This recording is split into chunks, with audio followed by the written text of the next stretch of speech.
black thing go from left to right, and I thought, I'm going to die out here. No one's ever going to know. I couldn't believe what my eyeballs were showing me. I'll never forget how evil the eyes were. It was horrible. I mean, I've never seen nothing that evil. It ran towards me at a rate that I can't even explain. Turned and stared at me, and this look of, I just want to kill you. I want to say it was human, but it wasn't. He was yelling at me to grab a gun. I was like, for what? He said, just grab a gun. And there's footprints all the way to the door of my house. It had went inside my garage, all the way to the door. 911, what are you reporting? Jesus Christ, you better... Sir? See ya! Hello? Get somebody out here. What's going on now, sir? That son of a bitch is about 6'9", I don't know. Do you see him now, sir? Yes, I'm looking right at him. Uh-oh. You're listening to Sasquatch Chronicles. Check us out online at sasquatchchronicles.com. If you've had an encounter, email me. My email address is wes@sasquatchchronicles.com.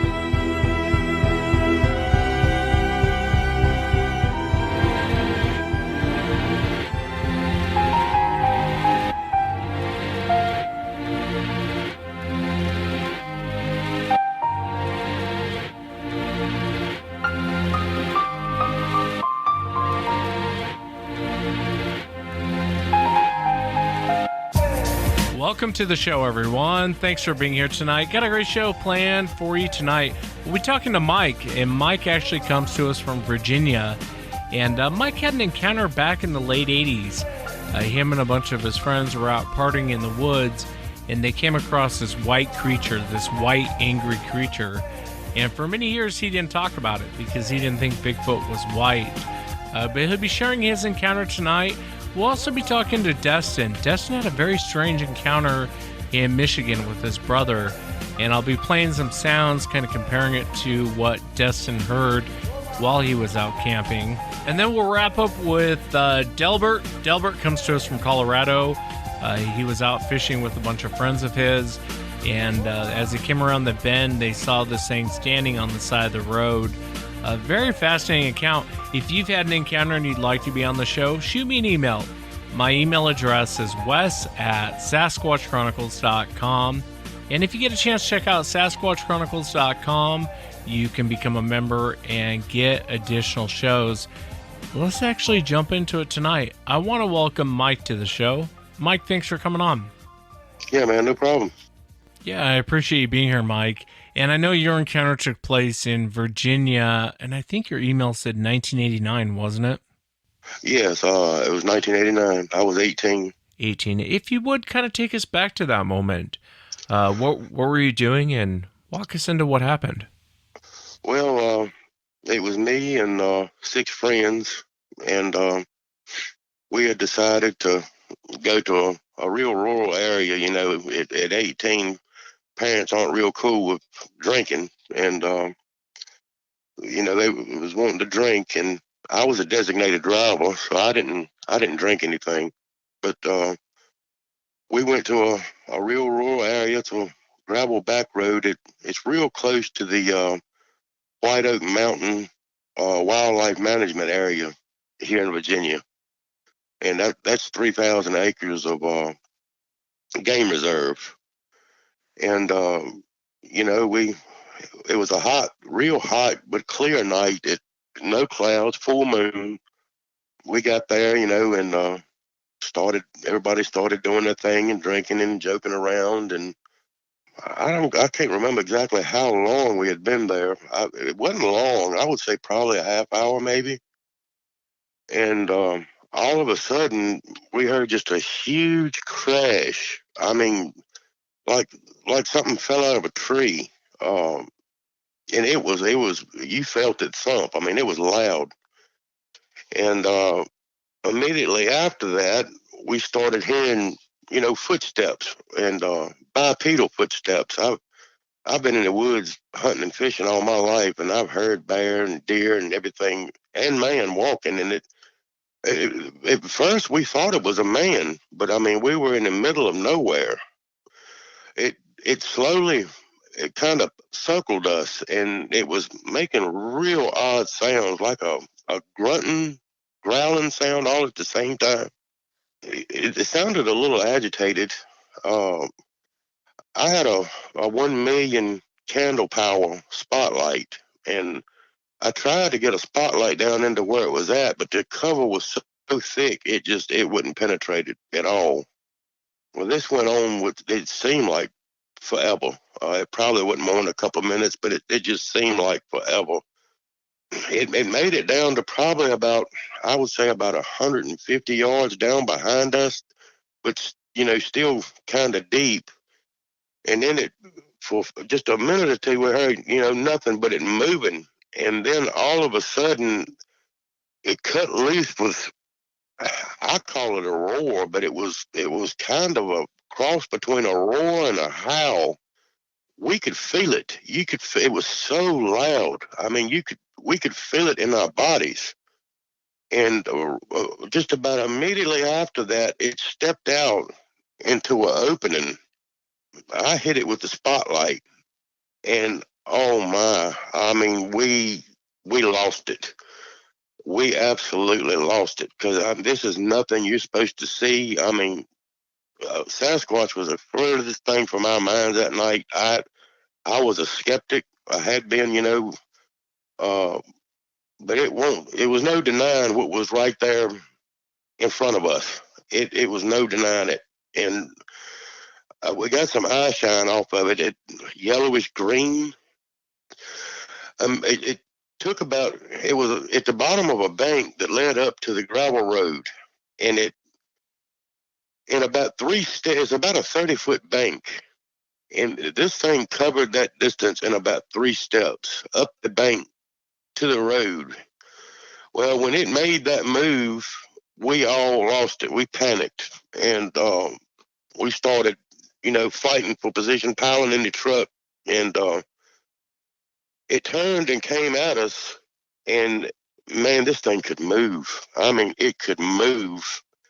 I heard a guy last night talking about that he didn't remember getting in the vehicle. I don't remember getting in the truck. I just remember cranking it and flooring the gas, and it was spinning gravel, and it chased us. It came at the truck, and a buddy of mine, well, everybody that couldn't fit in the cab was in the back, and the guy that owned the truck, he sets up mobile homes as his business, and it was a 30-ton bottle jack in the back of the truck that they used to jack these homes to set them on block, to set them up. And one of my other friends that was in the back threw the jack at it, and it hit it, and I mean it bounced off.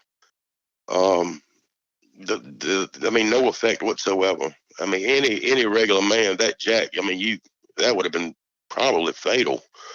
But I floored it, and we got out of there. I don't know. The last thing I remember was seeing the torso in the rear view. That's all I could see. It was so tall. This thing was massive. I mean, it was every bit of 8 feet tall, 4 feet wide. I mean, huge. And it was white. That was a lot of the reason that I hadn't come forward in all these years, because I mean, I had done armchair research since it happened, and I spent a good 7 years in complete denial after that. Once I got past the denial, I started doing some armchair research, and everything I was finding was, brown or red or the occasional gray. I'd never heard anybody that had seen a white one. And that was a lot of the reason that it took me so long to come forward, because if it was Sasquatch, why was it white? And, looking back, there was no normal forest sound that night. I mean, Virginia is flooded with cicadas in the summer, and there was no cicadas. There was no frogs, crickets, whippoorwills, no no normal sounds, all this and looking back. And the only sound there was the radio, and we didn't have that very loud at all. We didn't want to yell over it. But, one thing that I took from it was this thing absolutely, for some reason or another, it did not want us there. I don't know why. I've asked myself that 1,000 times. But Yeah, it's hard to say. And white's actually pretty more common than you might think. I know at the time, when you think of Bigfoot, you don't think of a white creature. But white is a color that is seen more often than most people realize. I'm kind of curious, when you hit it with the spotlight, can you kind of describe what you saw? it was weaving left to right. It was standing in one spot and weaving. It was kind of just left to right, left to right, left to right. Not moving its legs, but just left to right, left to right, left to right. And that was probably, couldn't have been no more than just a few seconds. But that's what it was doing when the light hit it. I don't know, when it made the run up to the road, we all lost it. I took the light off of it, and naturally, we panicked. At that point, it was get out of there. And Yeah, I don't blame you. Were you able to see the face? I realize all of this is happening relatively quickly in a matter of a few seconds, but were you able to get any details, or was it more or less just kind of a blur of you running, getting back in the truck? Yeah, it was. I mean, the only thing that I could see was the brow ridge. It was real. The eyes were real deep set inside of the brow ridge, and the eye shine. I will never forget the eye shine. It was a greenish yellow. As far as details, no, I couldn't draw it. But immediately when I made eye contact with it, I started trembling. I mean, it scared us so bad that 3 of us out of the group lost controls of our bladder. I mean, and to be honest, the roar of the howl was probably just as scary as laying eyes on it. I've never heard nothing like that. Yeah, that's nothing that loud. Yeah, when they vocalized, it definitely will put you on high alert.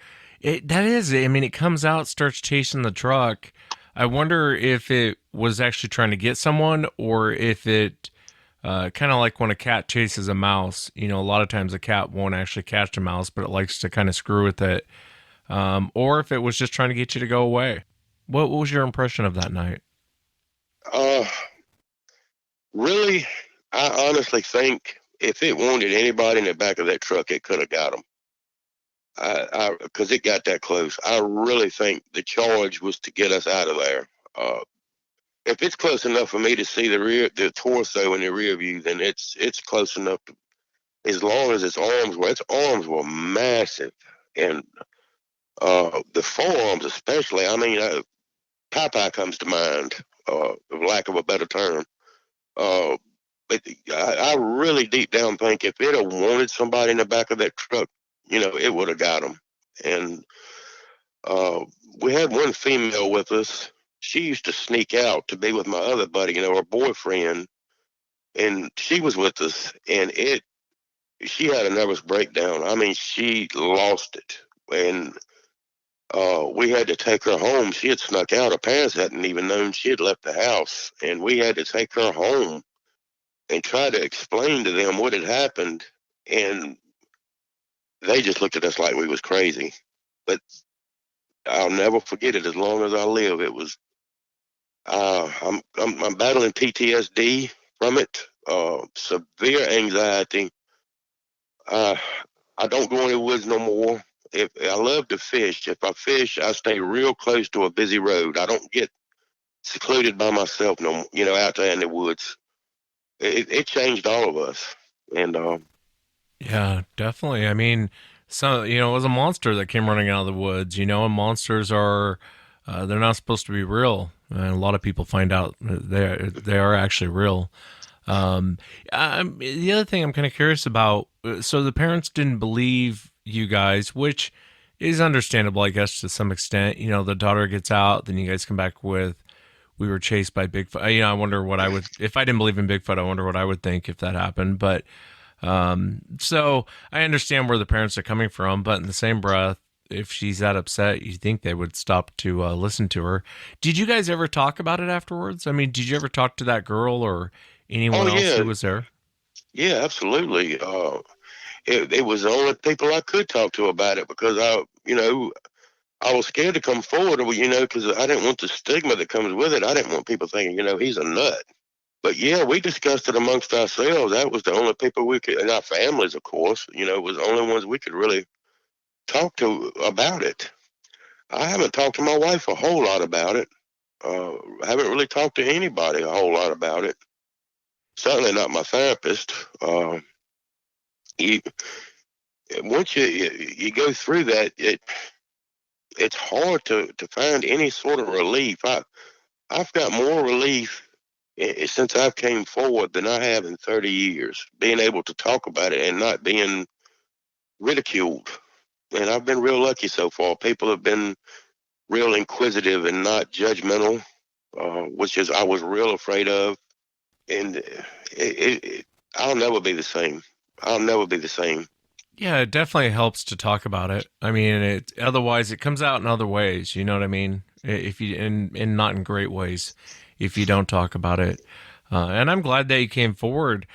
I want to ask you: have you ever gone back to that area? Have you ever thought? We went back the next day, in the daylight, and it was against my better judgment. But my buddy really needed the jack for his business, and the jack was pretty much the reason we went back. And which we found it, but it was a good 100 yards away from where it was thrown out at, and which never made sense. And we did see the impressions where it climbed the bank. I mean, it took about 3 steps. You could see where the feet went it was a soft shoulder. And it was nothing by any means. It was castable. We didn't know how to cast back then anyway. If we did, uh, we was completely unprepared for anything like that. And I certainly wasn't going to try to track it, but the ground was back in the woods is so full of litter, and then you had the gravel road that I mean the only tracks we seen is where it came up the bank, and that was very clear. It really is a terrifying account. I mean, and throwing the jack at it, you're right. I mean, it's a jack that size, it jacks up those mobile homes. Probably would have killed a man if you'd have thrown it, and to have it bounce off and it keeps coming. That's pretty terrifying, man. Yeah. I mean, a 30-ton bottle jack weighs a good 25 or 30 pounds, easy, and it just literally bounced off. Because I remember my buddy screaming that, the jack bounced off. It bounced off. I mean, all this, you go from 0 to 100 miles an hour in a matter of seconds as far as panic. I don't know. It's the only thing in my life is that ever made me lose control of my bladder. I mean, it scared me that bad. And that's the only time it's ever happened to me. Well, there's no shame in it. I probably would have too. What do you think that these things are? I mean, you had a hell of an experience with one, Mike. What's your opinion? What do you think that they are? I've asked myself that question for 30 years. I don't know. I mean, I've tossed around everything from, it being a living, breathing being to it being something maybe interdimensional. I mean, I've tossed all this around in my head trying to make sense of it. And, wondering how this thing could navigate, which the White Oak Mountain Game Management Area is 3,000 acres, and it's right at the base of the Blue Ridge Mountains. And another thing I've tossed around all these years was how in the world does this thing navigated, somewhat undetected for all this time? It just doesn't make any sense. And naturally, you're thinking of stuff that don't make sense, that don't help your situation any. But as far as what they are, I don't know. I didn't smell anything. That's one thing I've heard with a lot of reports. People smelling stuff. We didn't smell anything out of the normal. I would have remembered that distinctly. But the one thing that really I don't understand is we didn't hear any other wildlife whatsoever. I mean, not even insects. That's strange. Yeah, you're right. It is strange, Mike. And that goes on. I mean, and there's time, and it's real odd when things are so quiet in the forest, it's almost deafening. And, and that's why I struggle with it just being some weird natural animal that we haven't caught up with, because I can't think of any other natural animal where everything's quiet when it's around. I mean, everything, all the way down to the insects doesn't make, obviously prey is going to be quiet when a predator's around, but the insects don't turn off. I mean, the birds don't shut up. You know what I mean? Oh yeah, no, I mean, the place that we're at has got a nickname. They call it Hoot Owl Holler, and they call it that for a reason, because you always hear hoot owls.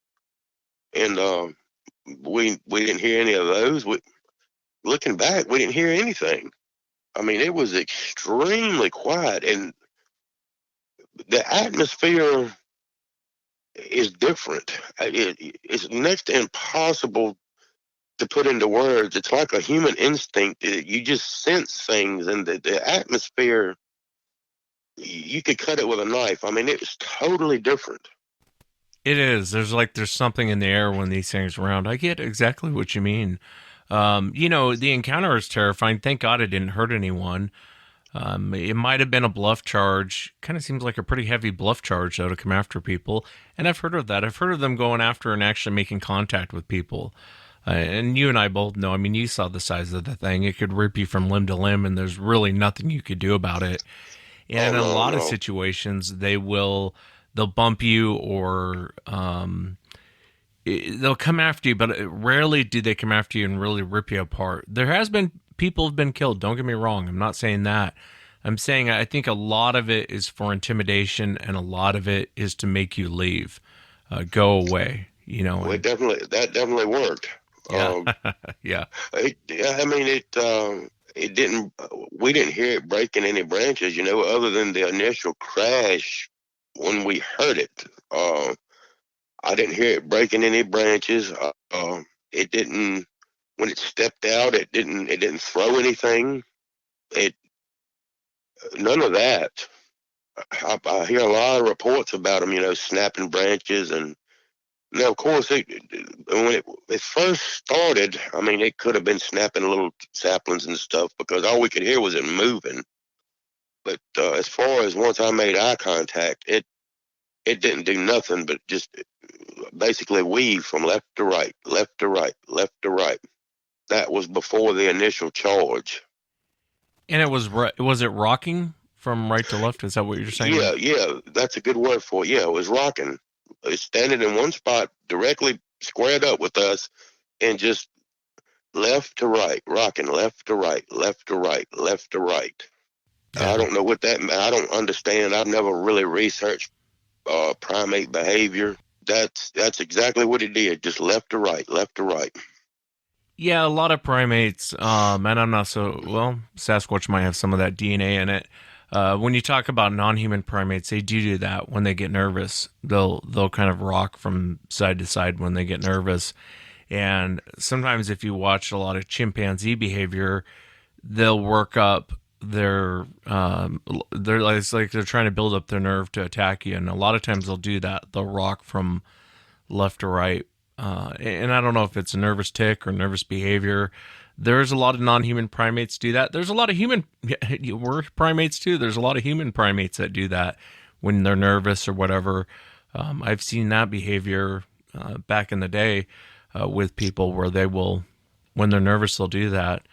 It is a fascinating account, Mike, and I'm so glad that, no one got hurt. And, I'm honored that you would come on and share it here. My advice to you is keep searching for answers. It's so hard to find anything on this subject. And that's why I love talking to eyewitnesses, because you get a lot of behaviors that you normally wouldn't hear about. Through different encounters, you can see a lot of different personalities. You can see a lot of different descriptions. Everyone's kind of describing the same thing, but a lot of the details are a little bit different depending on different regions. And it kind of helps, it helps to come to terms with what happened to you when you do kind of investigate the subject and look into reports and whatnot. You know what I mean? Yeah. I call it my armchair research, because I'm gonna be honest with you. I've had a bunch of people since I've come forward ask me, would you want to go back? And absolutely not. I do not want to track that thing. And I tell them, all right, say we track it, say we find it. What are we going to do once we do? I mean, I'm terrified of it. Hey, Mike, you broke up there for a second. I heard you were terrified of it. I don't know if the audience heard that part of it, but if you would kind of start there. I heard you were terrified of it. I've just recently been able to go and listen to vocalizations. Every time I tried to listen to them in the past, it was just too rough. I couldn't do it. And just here recently, I listened to one in Kentucky, and I listened to one in British Columbia in Canada that was as close as it gets to what we heard.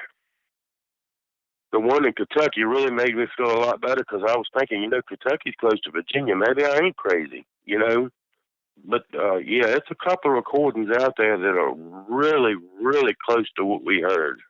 Yeah, well, you're definitely not crazy, Mike. And I appreciate you taking the time to come on and share it. Keep searching for answers. I'm honored that you'd come on. Thank you again, Mike, for sharing it. Oh, man, no problem.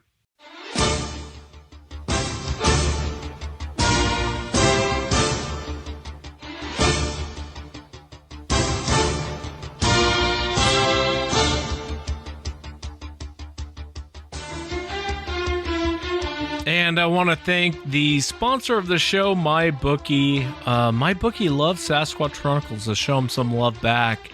I'll give you all the promo code and the website here in a moment.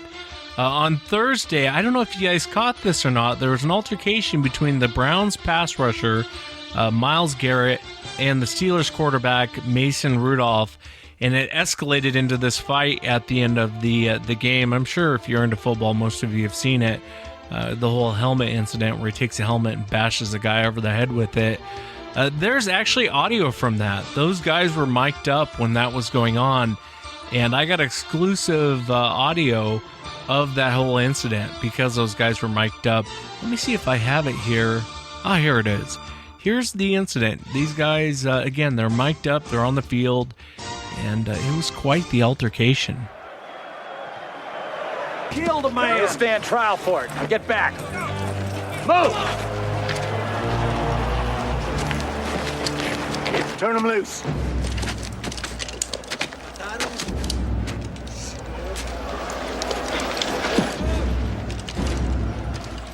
He said to turn loose of him. Well, I'm not. So go home. I swear to God. Law dog, you don't step aside, we'll tear you apart.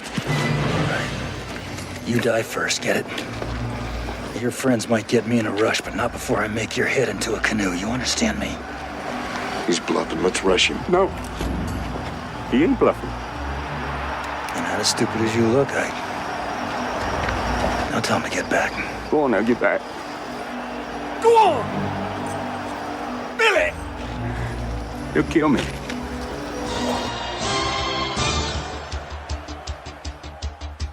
I'm not so sure that was the right clip. ABC News sent me that clip, so I just went with it.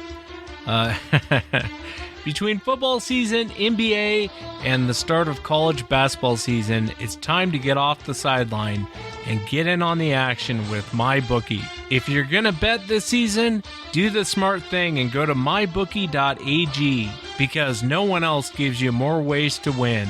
If you join right now, MyBookie will match your deposit halfway, all the way up to $1,000. That means if you deposit $2,000, you'll get an extra $1,000 in free money to play with. Just use the promo code Sasquatch to activate the offer.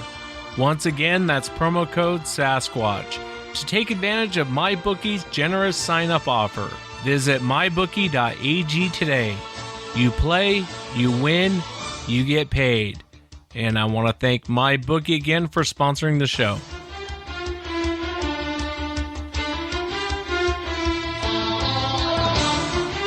Well, next up, I want to welcome Destin to the show. Destin, thanks for coming on. Thank you, Wes. It's a pleasure. I've been listening to you for years, so I'm glad to share my experience. Yeah, I'm glad to have you on, and thank you so much for listening. Now, I know your encounter took place in Michigan, didn't it? It did, yep. It happened in northeast Michigan, here on National Forest. Well, if you would, just kind of start from the beginning. Tell us what you were doing and walk us into what happened. Okay. It was 2003. I was going camping with my younger brother. He's about 9 years younger than me. And it was late April, early May. He was graduating high school, so it was sort of wanted to take him on a trip and have a little bit of fun out in the woods. So we went up into here in National Forest in the middle of the week because we thought it would be a little bit less crowded, have some time up to ourselves. So we headed up there on like a Tuesday or so, did some hiking and stuff during the daytime. We driving down 2 tracks looking for a place to camp. So we sort of found a relatively remote place.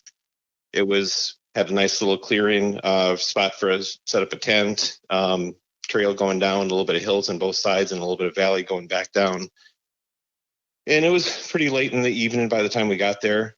So we sort of just set up our campground, started a little fire, made some food, and it was dusk time by then. We just finished eating. We were just sitting around the campfire, chilling out, talking and stuff like that.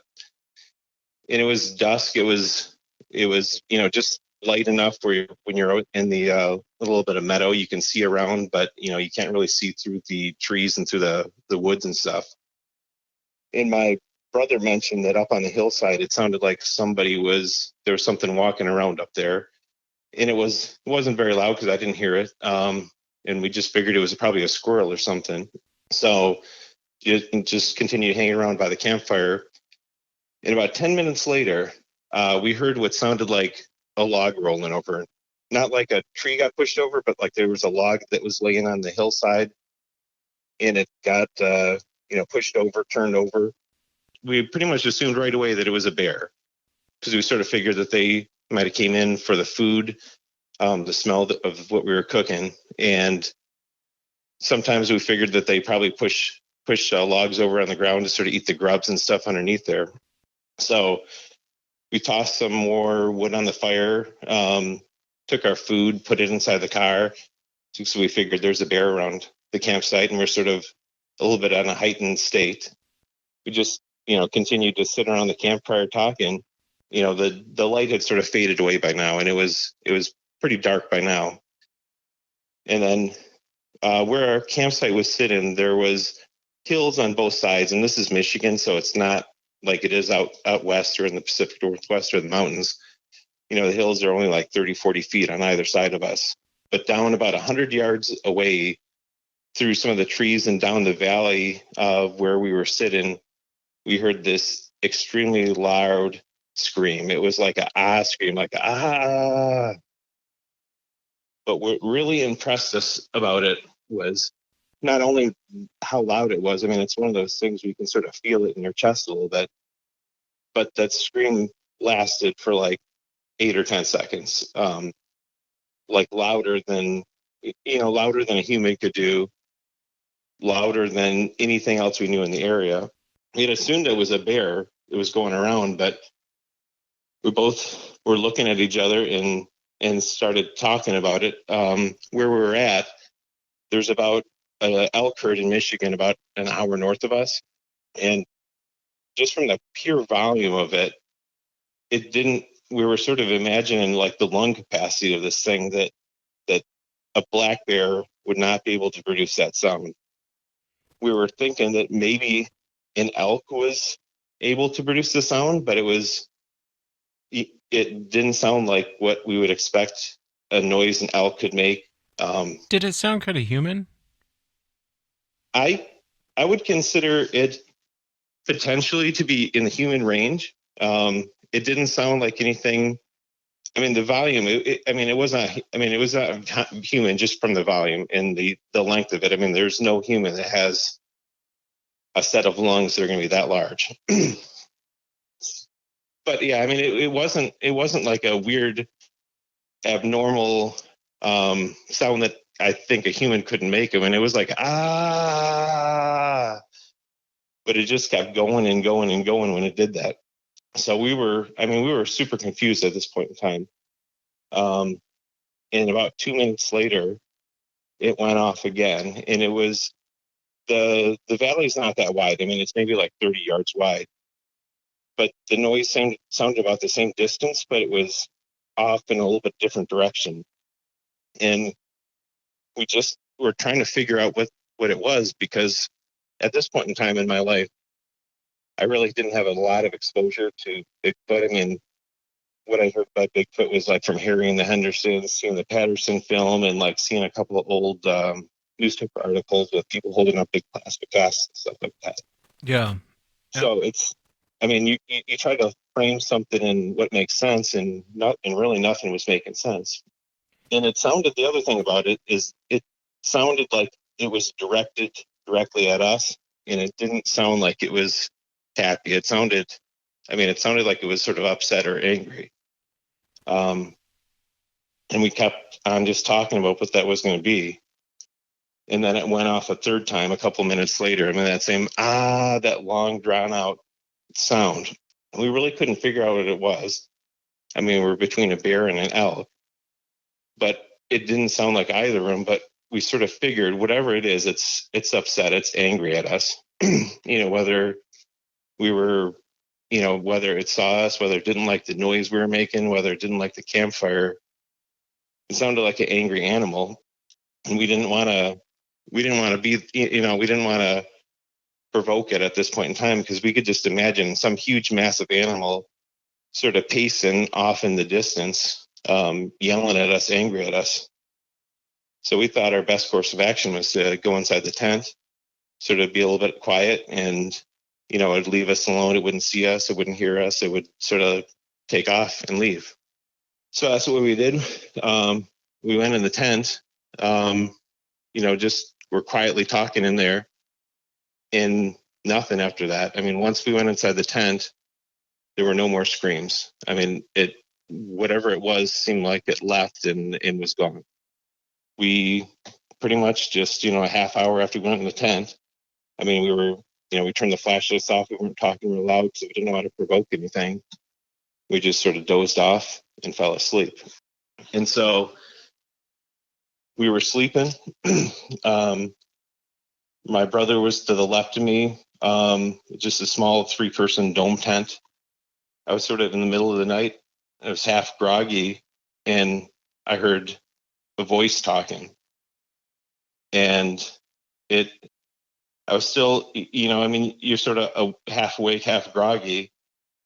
But I pretty quickly realized it was outside the tent, and it was close, and it wasn't my brother. And it was like you go from being groggy to instantly 100% conscious, fully awake. And it was talking, but it didn't make sense to me.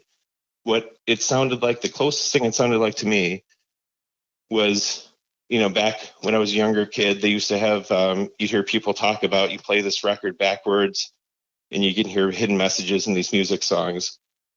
So it sounded like human speech. It sounded like a deep masculine voice. It sounded like it was about 10 feet away from me, but it was just human sound, human syllables, but they weren't making sense to me. It was just I call it backwards talking, because it sounds like a record you play backwards, where it's regular English sounds, consonants, but they're just backwards. And it really frightened me. It sounded like, I'll just do my impersonation of it. It sounded like, yasa badooba dooby, holly also. And this slow, relatively slow talk. The talking was more of like, didn't have any hard consonants like a T or an R or anything. It was more of this flowing language. It sounded human. I was sleeping in a sleeping bag that has this really shiny nylon material. So if you try to move around or you try to do anything in the sleeping bag, it makes a noise. I was frightened.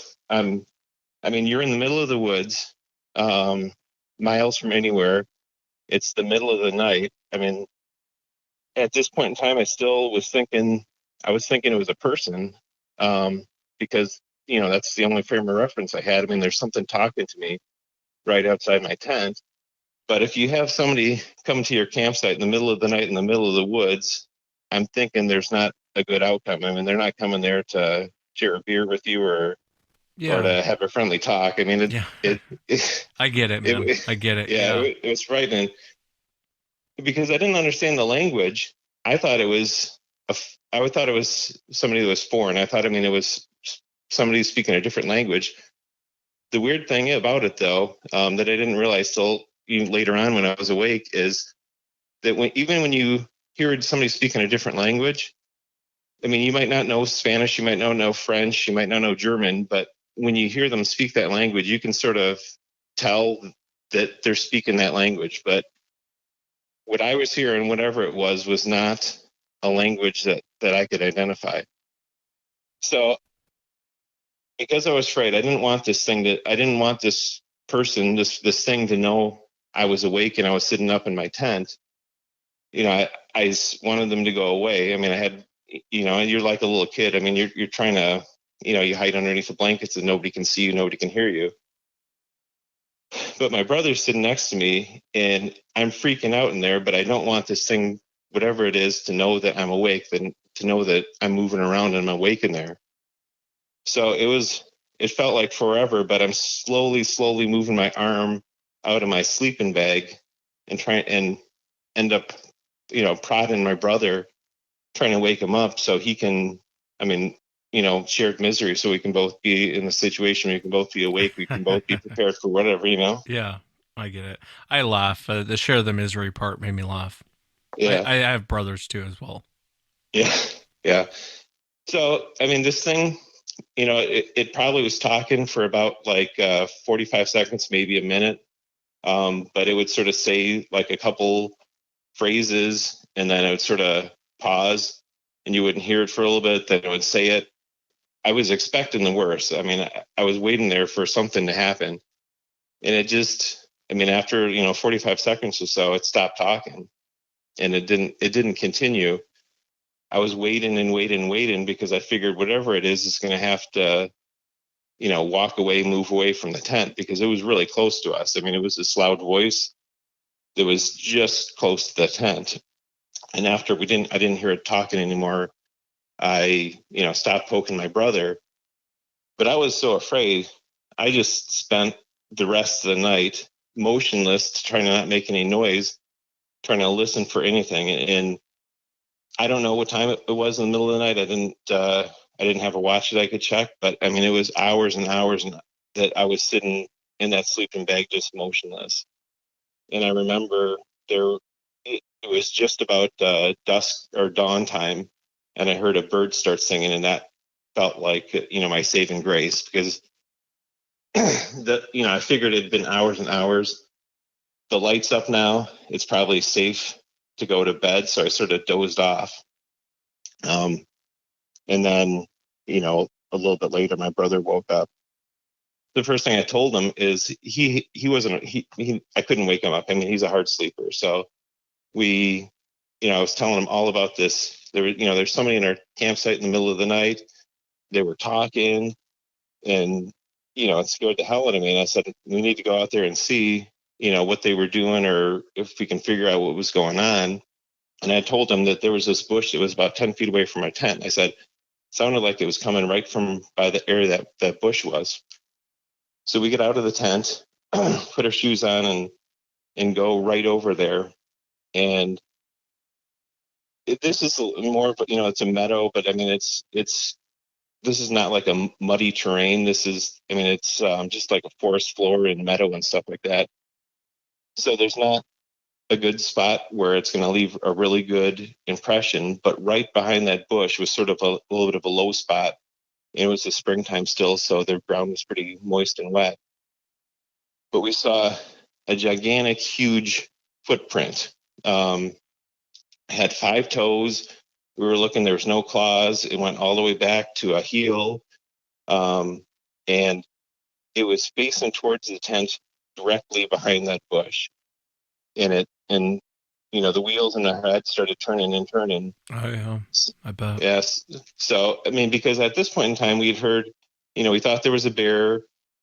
We heard this weird scream. We couldn't figure out what it was. And then there's some person that's in our campsite in the middle of the night. And it just didn't, none of it made sense until we saw that footprint. And we started going back through the valley, looking, and we found another low spot. And we found another same thing. It was a large barefoot footprint. We went back to our car, grabbed a tape measure from our toolbox, and checked it. And the footprints were 18 inches long. They were depressed into the ground, maybe like an eighth of an inch. But we went right next to the ground, right next to it. We were stomping as hard as we could, and we could barely leave a mark in the ground. And, growing up in Michigan, you don't hear a lot of people talking about Bigfoot or anything else like that. But we sort of figured out this is Bigfoot in our head. And this seemed like some major, this is like some major break-in thing. There's not supposed to be Bigfoot in Michigan. At the time, that's what I was thinking. And Bigfoot's not supposed to be real. You grow up and your parents always tell you there's no such thing as monsters, but you know what I mean? We got physical proof in front of us. There's monsters. Yeah, that's a terrifying night, man. That's a really terrifying night. And this was back in 2003, I think, is what your email said? 2003, yeah.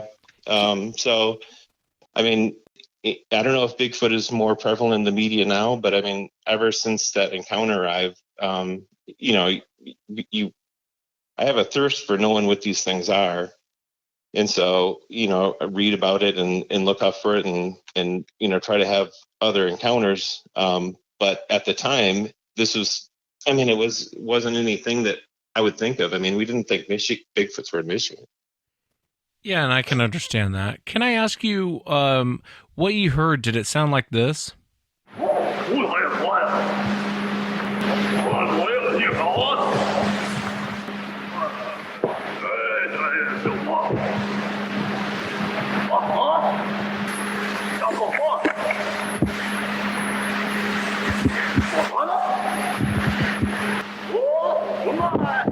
Right there, I just seen movement right through there.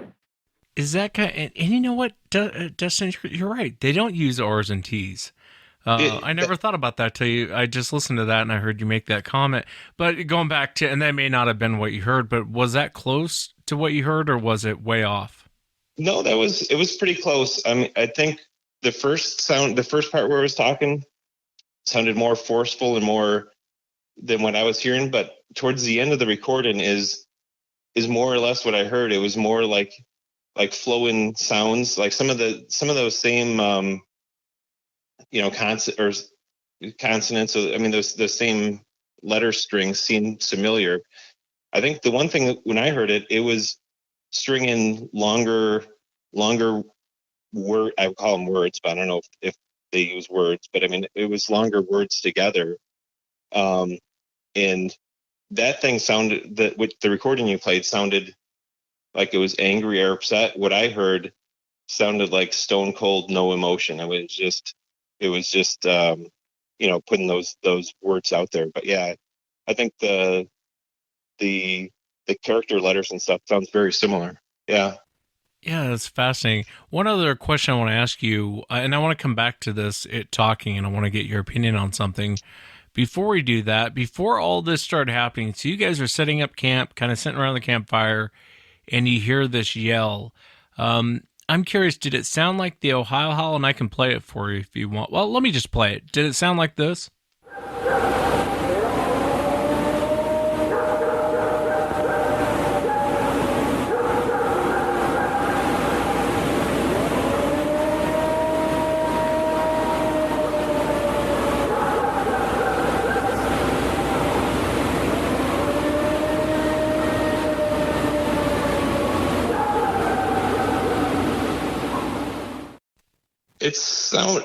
I think that's pretty much what I heard, except what I heard was 100 yards away.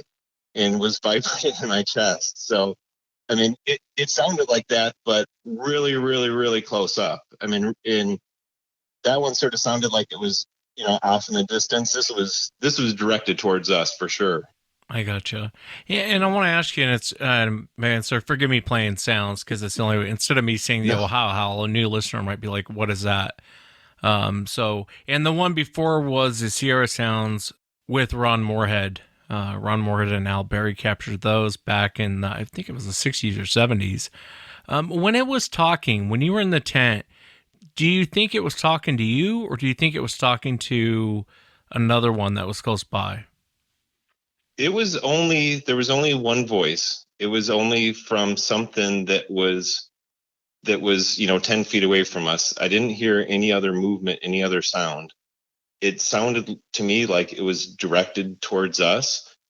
The one thing me and my brother have always talked about, and I've always tried to figure out in my head, it's an intentional act that it did, and I don't know why it did it. I mean, I don't know if it was trying to see if we were awake, or if it was trying to get us to come out of the tent, or if it was just trying to scare us. But I don't think it was communicating with anything else, because if it was, whatever it was trying to communicate with didn't communicate back. I gotcha. You never got a response. You ever never heard a response.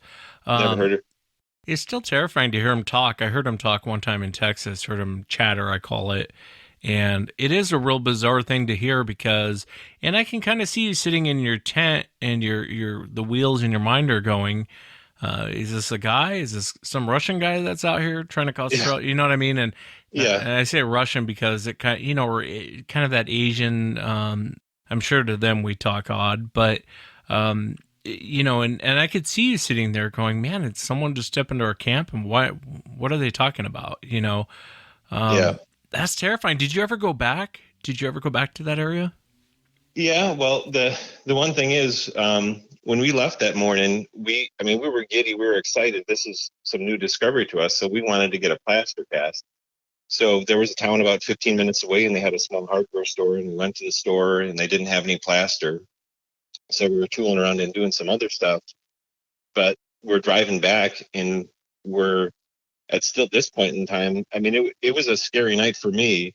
But once we figured out it was Bigfoot, we wanted to see it. And I know that's probably not a smart thing now, but we wanted to go back there, and we thought it's going to come back again tonight.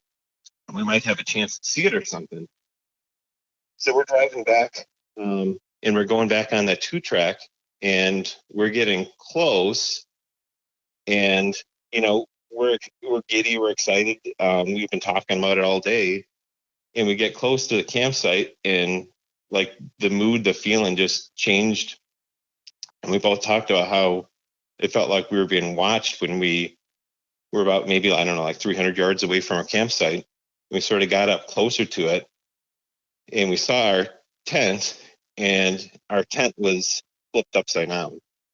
It was a really windy day, so I'm not going to say I know what caused it, but we had this feeling of being watched, and we saw our tent flipped over, and we decided there's no way we're spending the night here.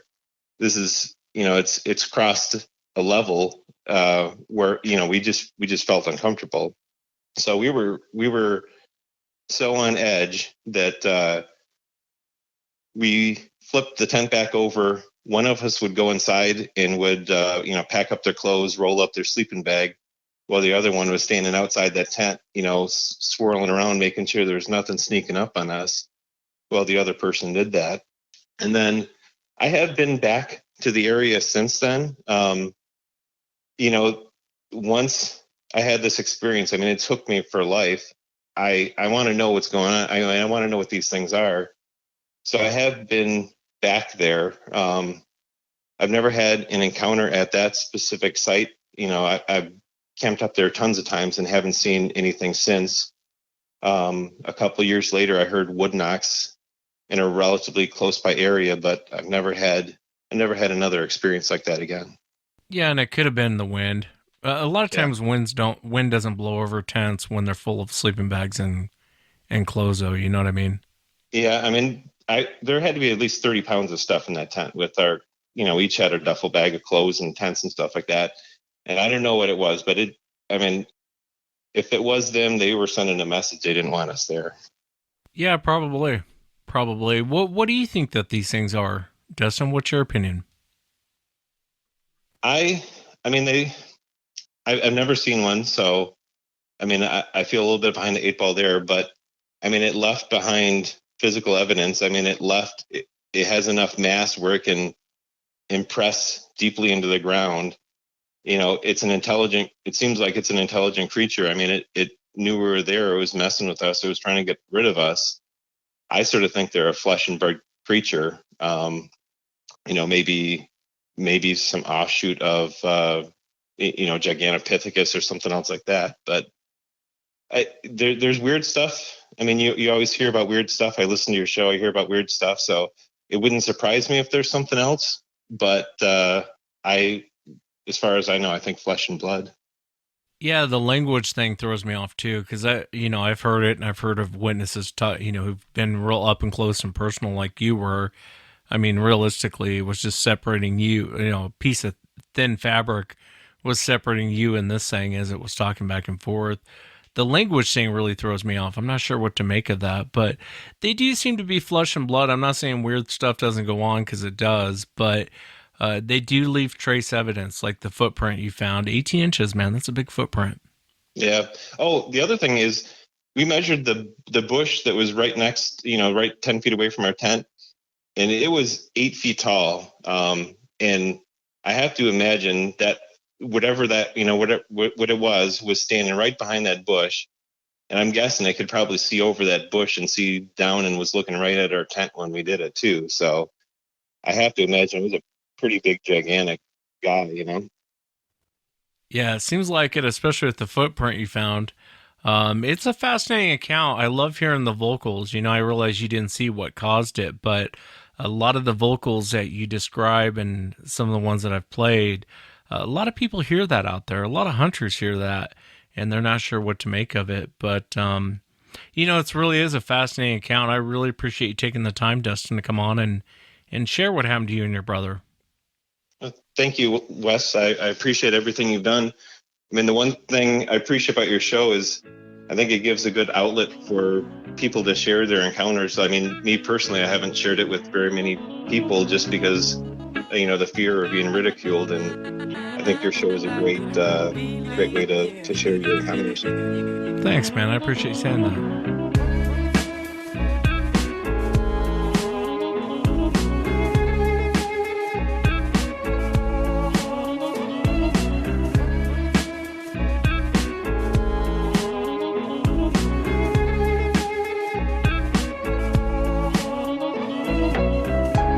Next up on the show, I want to welcome Delbert. Delbert, thanks for coming on, man.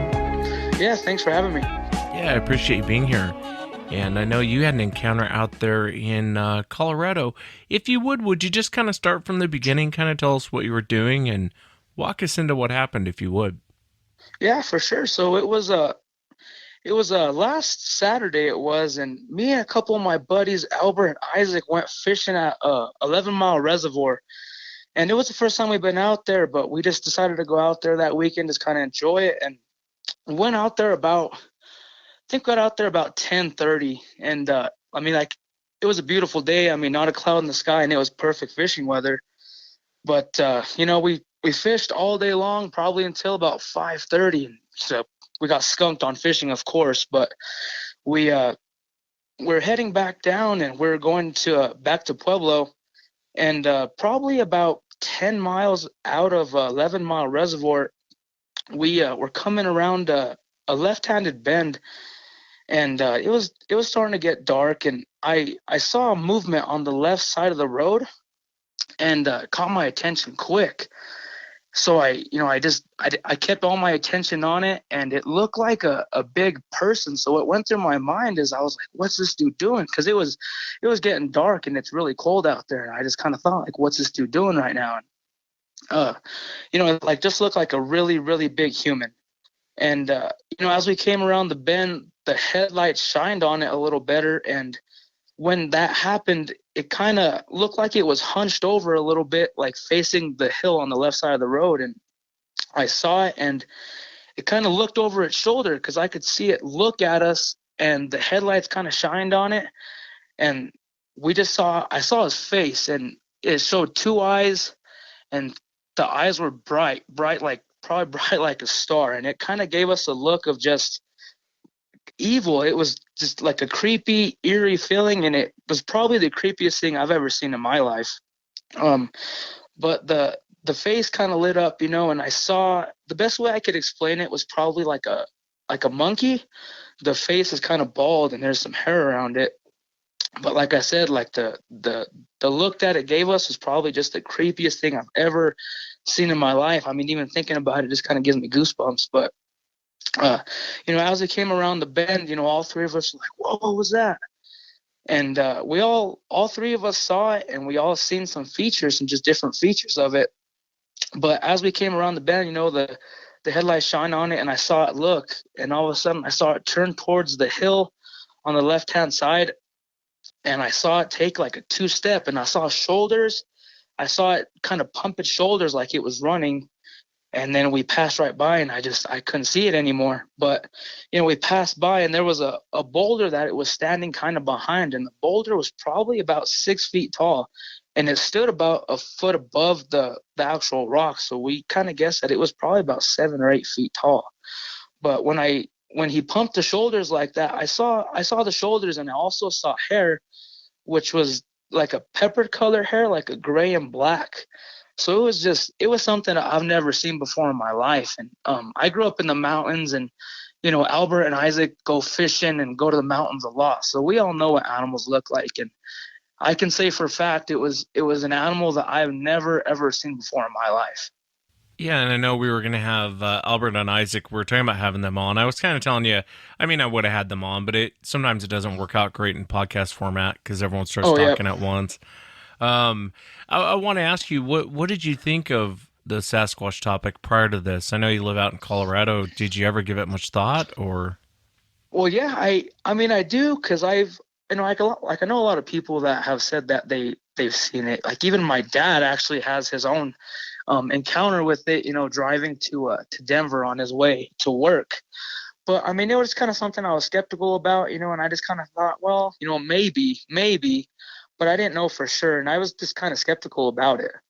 Yeah, and so you guys see this thing, and you mentioned the eyes are like the stars. Were they illuminating because of the light, or when you say that, what do you mean? The headlights were on it, and the eyes lit up because of the lights were on it, but the way that the eyes looked were just unusually big and just unusually bright. They were just really, Albert had said that, like, one of the things that he's stuck on is how big the eyes were, like in proportionate to like its head and body, stuff like that. Did it have a human-like appearance at all, or was it more like a non-human primate? It was definitely human-like. Like I said, when it was kind of hunched over, I could tell, like, it looked like it was like hugging a tree, something like that. There was no tree there, but that's the best way I could explain it. And the way that it looked at us, I could see that it looked over its left shoulder at us. And then the way that it moved back and then pumped shoulders, it was exactly like a human would when they're trying to, like, run away. Yeah, that's fascinating. It really is a fascinating account, especially, you had a chance to see it with several witnesses, which, at least you have someone to talk to about this whole thing. I wanted to ask you, you had mentioned that it kind of, when you guys hit it with the light, it looked over its shoulder and kind of had an evil look. What do you mean when you say that? So I would say, like, just the look that it gave us, and like Isaac had said that it looked like it stared in your soul, which I can kind of back that up, because like I said, it gives me goosebumps just kind of thinking about it. Just the manner that it looked at us, almost angry, and just really eerie and just a creepy thing. And it was probably just because I've never seen anything like that before. And I looked at its eyes, and just the way that the face looked, it just looked really creepy, like angry and just eerie. A lot of people say that. I know I had Mark on the Members Only show on Friday night, and he had made that comment, almost like when they look at you, it's like they're looking in your soul. Exactly. Real bizarre look, yeah. Did you and your friends ever talk about it after this encounter? Well, yeah, we did. We were like really shocked after it happened. So what we did actually is we passed the 11-mile, like the road and stuff like that. We went down into Florissant and actually hit Woodland Park.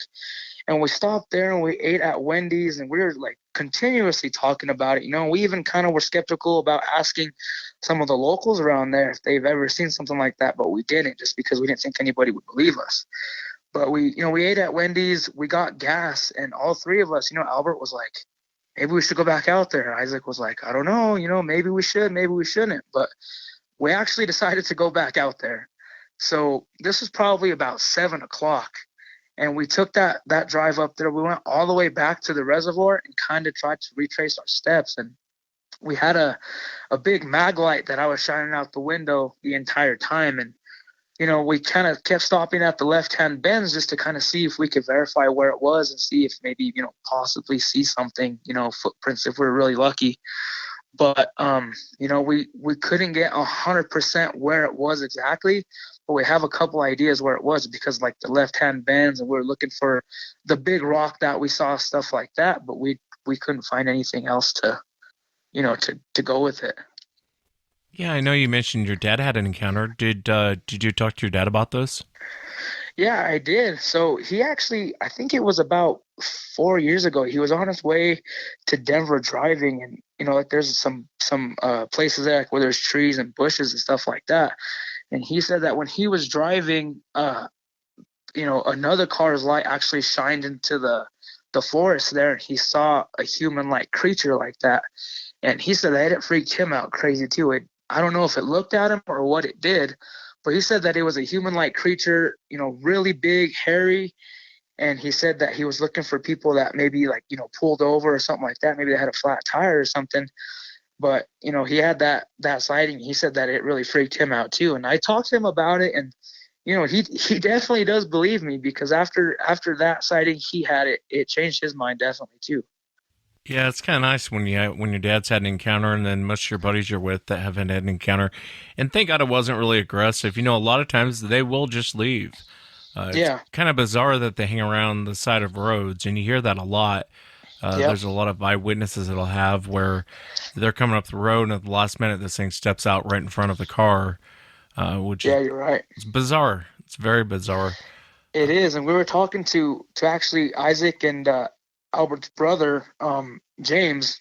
Like, we were on the phone with him after we saw it and stuff, and he believes in that stuff too. So he started looking up reports, stuff like that, and we were telling him, like, we're gonna go back, dude. And he was like, no, don't do it, because he pulled up articles of them like throwing rocks at people and stuff like that. And he actually said that county where we were at, Park County, was one of the highest rated places, sightings in Colorado.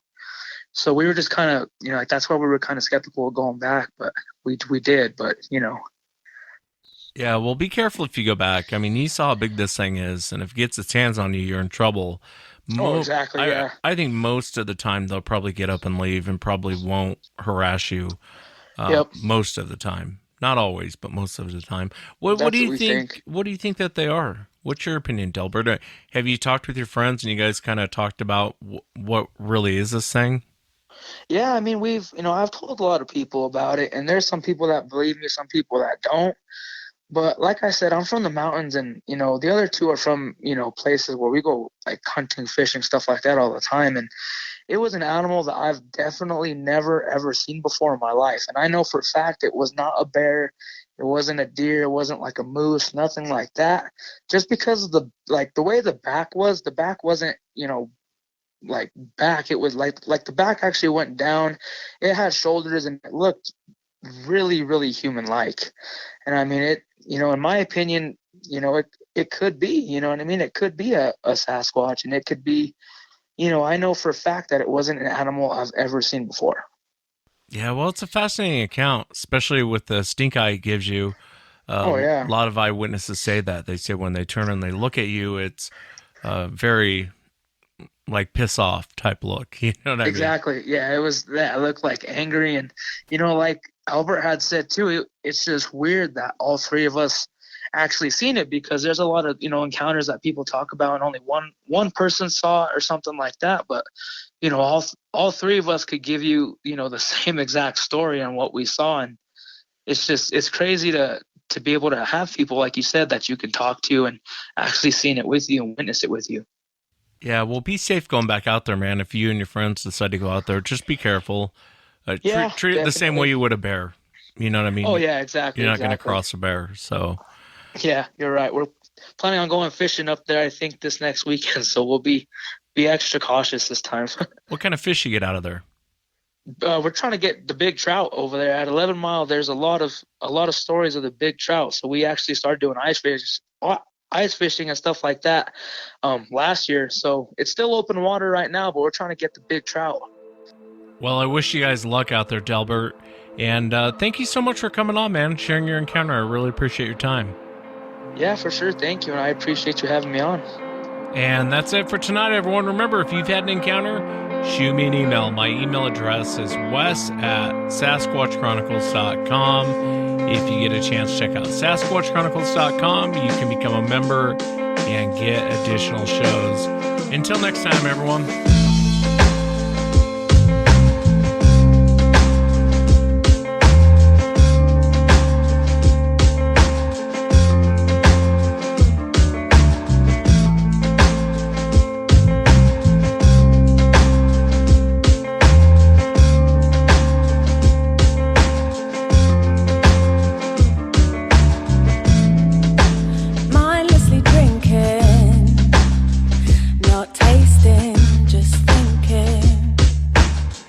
About limitless, infinite life. She is my thunder. No wonder I'm going under the intoxicating danger I like. Save me from myself, let me drown in my black lake. Let me float away. Save me from myself, drown in my black lake.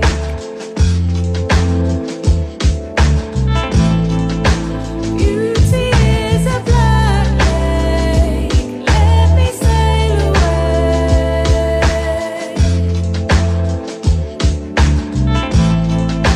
Beauty is a black lake. Let me sail away.